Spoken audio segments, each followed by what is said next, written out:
reports that included the family of the soldier killed in Rome. Clinton was introduced by the family of a deceased Iraq war veteran who only became a citizen after he died. She continued the conversation about immigration reform in her stump speech on her path to citizenship. Clinton also asked the audience to imagine a world where Donald Trump was president, warning that he could start a new war instead of just a Twitter war. Carrie Young reporting. Donald Trump will campaign in Florida again today before moving on to other battleground states. He'll hold a rally first in Jacksonville before he flies to a pair of events in North Carolina. He's been focusing on health care and his opposition to the Affordable Care Act. The FBI is launching a civil rights investigation into the burning of a black church in Greenville, Mississippi. Mark Rigsby of Mississippi Public Broadcasting reports the phrase "Vote Trump" was spray painted on the burned building. When firefighters arrived at Hopewell Missionary Baptist Church Tuesday night, they found it in flames and the "Vote Trump" slogan written in silver spray paint on the outside wall of the church.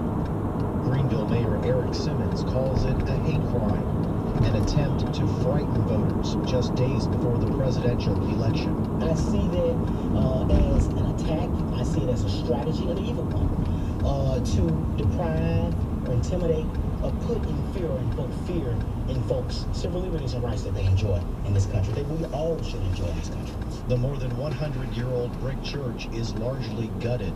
The pastor hopes to rebuild. For NPR News, I'm Mark Rigsby. Chicago is celebrating the Cubs' first World Series championship since 1908 after the Cubs beat the Cleveland Indians 9-8 last night in extra innings. NPR's David Schaefer reports the game, like the entire series, went back and forth to the end.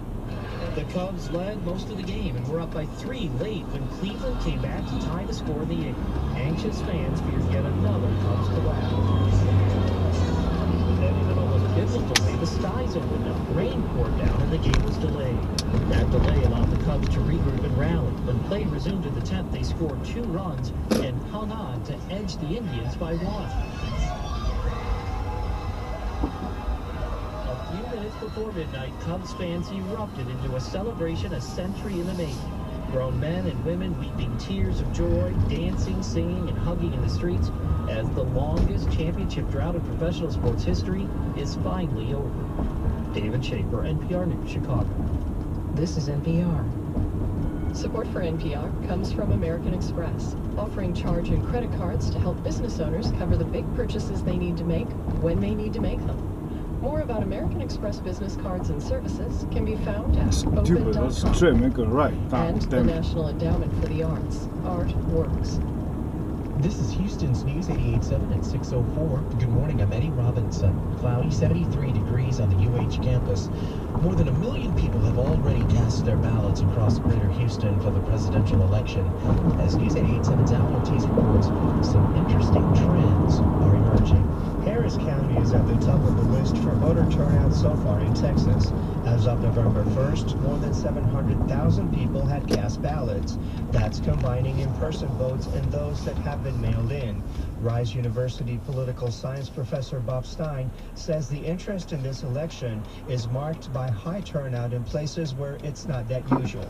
We're seeing areas where there are new voters who are voting early, who had previously not voted in presidential elections in 08, 12, and even in, of course, 2014 midterm. Stein's referring to places like Northwest Harris County and neighborhoods such as the Heights and Montrose. He also says a preliminary analysis makes him think the Democratic Party could have an advantage in Harris County.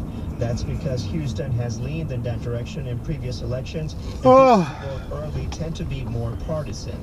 But there are also some other interesting trends. Between 2012 and 2016, I've identified 117,000 newly registered Hispanic surname voters in Harris County, and a disproportionate number of those voters, newly registered Hispanic voters, are voting early. If theories indicating Hispanics are more prone to support Democrats are correct, Stein says the Democratic Party could have the edge in Harris County.